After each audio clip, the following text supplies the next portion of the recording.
All right. Hello, Emma. How are you today? Hello. I'm doing great. Just finished a long and surprisingly rewarding day of work. Good. So, what do you do for a career? I am in the audio industry. I work in post production sound for movies and sometimes television. And that means that I am involved after the movie has been shot, all of the camera work and the actors, that's all been complete. And then I come in and make the movie sound good and give it the soundtrack that you hear in the theater. Can you name drop some two movies that you've worked on for us? Let's see. A recent one was Sonic the Hedgehog. And my very first one was the most recent Transformers movie. Awesome. Transformers 5, I believe we were on at the time. Very cool. Thank So, you. Thank you for sharing. I'm sure you have to. I yeah. mean, I know you have to keep these secret for a little bit. And then, how long have you been in this industry and doing this job? Good question. I graduated college in 2016 and started working in July of 2016. So I guess it's been 4.5, going on 5 years. And I started very entry level and have been working my way up. So I've had a lot of different titles. It started as a production assistant, then I was an assistant sound editor, and now I'm working on this film as a dialogue and ADR supervisor. Very cool. So, walk us through what a typical day looks like for you, and you have your setup behind you. So if you need I to do. kind of Yes. describe anything by showing us your screens, go for it.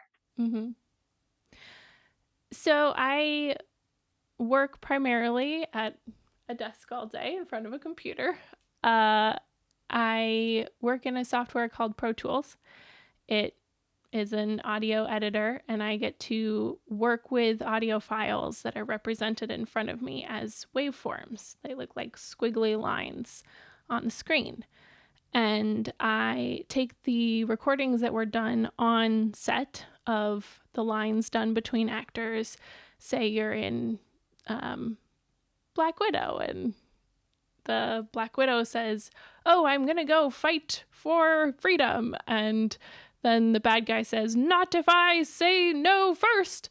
So I take that and I arrange it so that it syncs perfectly with the picture and it sounds really good, because sometimes on set there's a generator in the background, or someone moved the camera at the wrong time, there's a squeak, or a bird flies by, and there are all these sounds that get into the dialogue that we don't want there when it goes into the theater. So it's my job to take those out. And I use this program you can see behind me with all the orange and yellow and white that's called RX. It cleans up the audio. And if I can't get it clean because that bird was too darn loud, then I cue it for ADR, and we bring the actors back into a studio in a controlled and very quiet environment, and they do their lines again. Hopefully, just like they did on set, and we can drop them into the session, and so it sounds like just what you would have seen when they were shooting the movie. That's amazing. So, what follow-up question? And we didn't talk about this. So, what happens when um, you can't get them to do their lines just like they did when they first shot the film and it doesn't quite sync up? What does that look like? That's a really good question. A lot of that, especially nowadays, can actually be fixed using the audio tools I have behind me. It is actually pretty rare to be perfectly in sync and perfectly in character on the ADR stage. So, part of my job as an ADR editor is to make sure it syncs up correctly. So, I use plugins and things that shift the time just a little bit to match up with the way that their mouth is moving. Of course, it makes it a little bit easier if it's shot from behind them or it's an action scene and you can't see their mouth moving. Then we don't have to worry as much about sync. But in a scene like this where we're talking to each other, then I would have to do some adjustments after we record that. And usually it can be fixed. I can tell on the stage if it can't be, and then we do another take. Mm-hmm. Occasionally, though, the director will be so fond of the original, even though it doesn't sound as beautifully clean as we would like it to, that it ends up in the movie. Mm-hmm. So that, my guess, would be something that would be pretty challenging, is if there's a lot of background noise. So what is something that's Mm-hmm. really rewarding about this job and about, what you do with sound? Well, having conversations with people who have seen the movies that I've worked on, and they always have such a positive thing to say. It's really awesome to be able to work on something that so much of the public experiences. I knew from a young age that I wanted to make people happy and entertain them and put a smile on their faces. And so when I get to experience that in real life in first person, talking to you, Amy, Mm-hmm. of, did you like Sonic the Hedgehog? And we get to have a back and forth about moments that I worked hard on that made you laugh. Mm-hmm. And that's a feeling that can't really be beat. Mm-hmm. No, that definitely sounds amazing. And I mean, you're here to entertain people, right? And you're definitely doing that. Can you, this is also a question we didn't talk about. Can you talk about how you have used materials around you to put sound into a movie? For example, I'm talking about that roller coaster in that, what was it, Wonder Yes. Park, right? So maybe That talk was Wonder Park, yes. yeah. Uh-huh. So I listen. So can you talk about how, or maybe, what that process looks like, or, Mm-hmm. how creative you need to get, or what ways you need to problem solve if something isn't working because you're using, something that you have at your house? Mm-hmm. Well, that's that. Putting in those sound effects is the job of a sound effects editor. That's another hat that I have worn in my years in this industry. The specific scene you mentioned in Wonder Park, there's a little homemade roller coaster happening. And what better to use than the red radio flyer wagon from my childhood, right? That feels very homegrown cart. So I brought that into work one day and we rigged it up with a bunch of microphones, a couple right next to the wheels, really tiny microphones that would pick up the rolling and the scraping of it on the gravel, and then one bigger one to overshoot from the middle of it and get the feeling of being in the cart.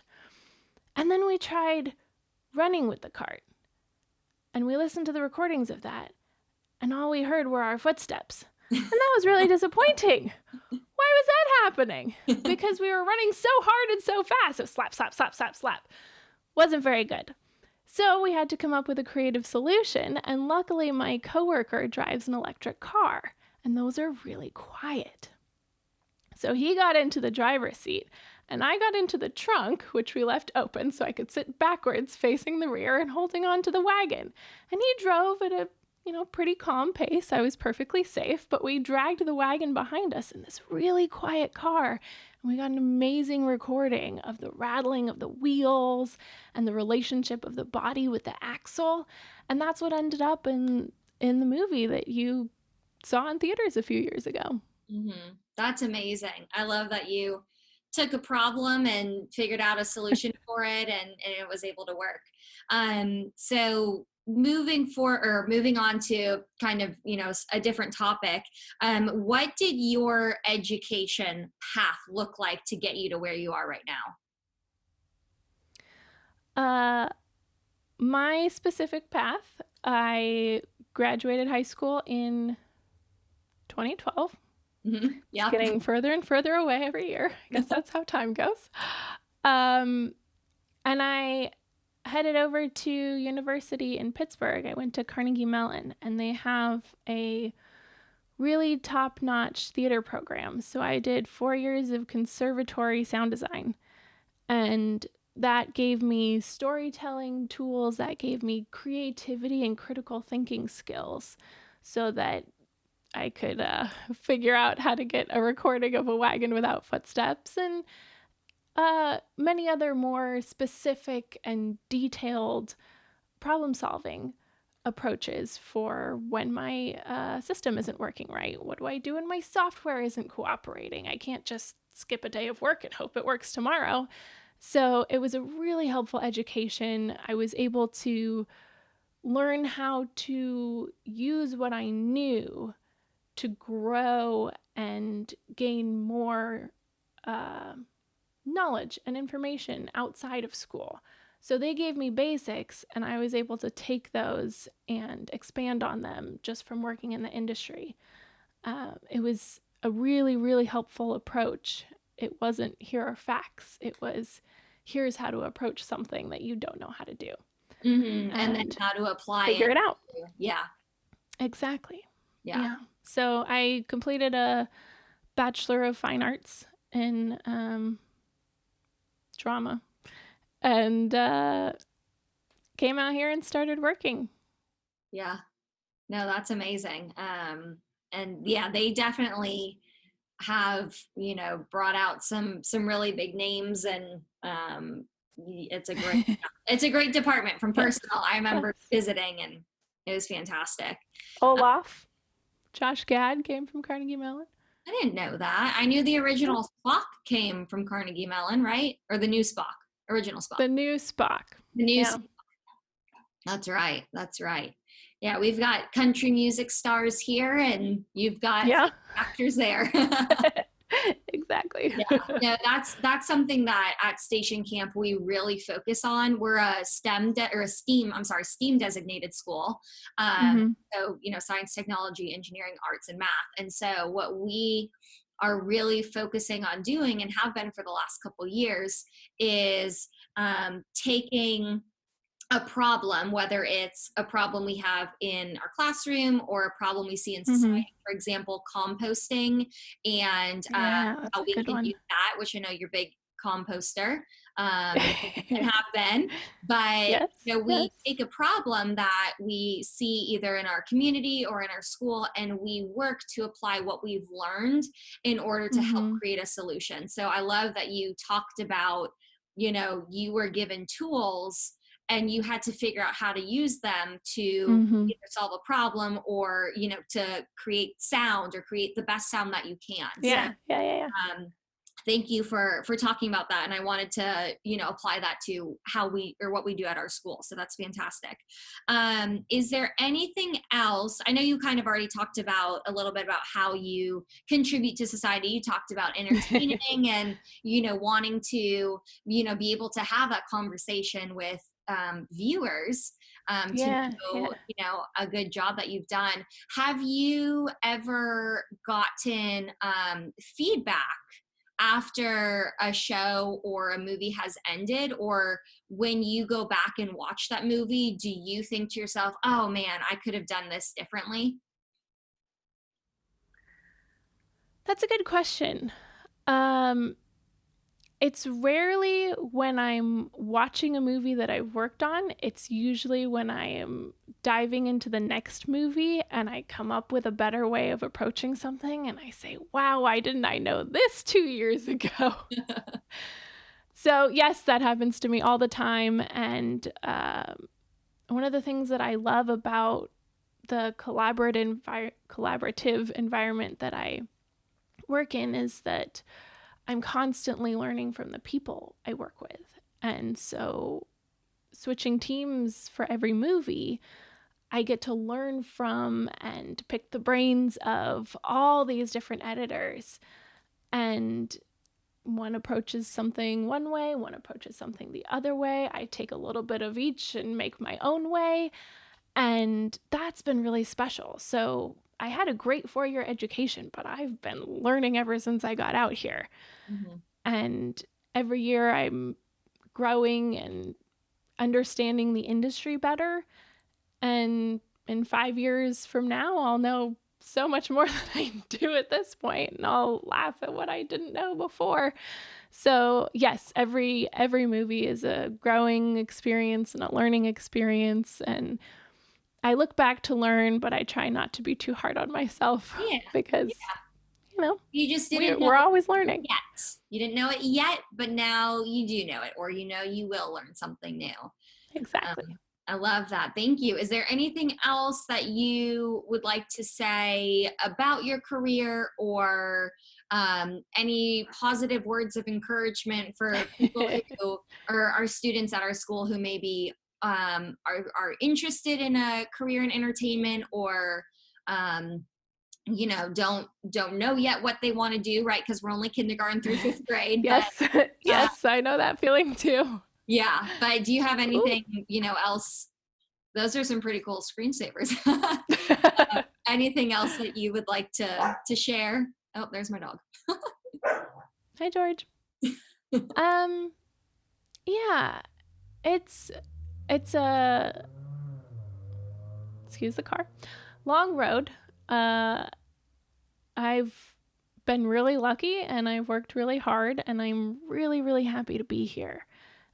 So find something that you're passionate about, because when I'm going on my 12th hour in the studio and I'm exhausted, I can keep going because I really like what I'm doing and I like the people I'm surrounded by, and I feel lucky to be there.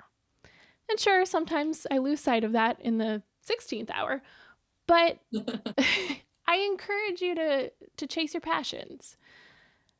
And they come in unexpected places. You know, there are so many career options out there, and it's hard for me even now to imagine what's possible. And what's going to be possible for you when you get to college, we don't even know yet. Mm-hmm. So don't give up. Keep working towards what you want. Mm-hmm. Oh, I love that. I love that. Well, thank you.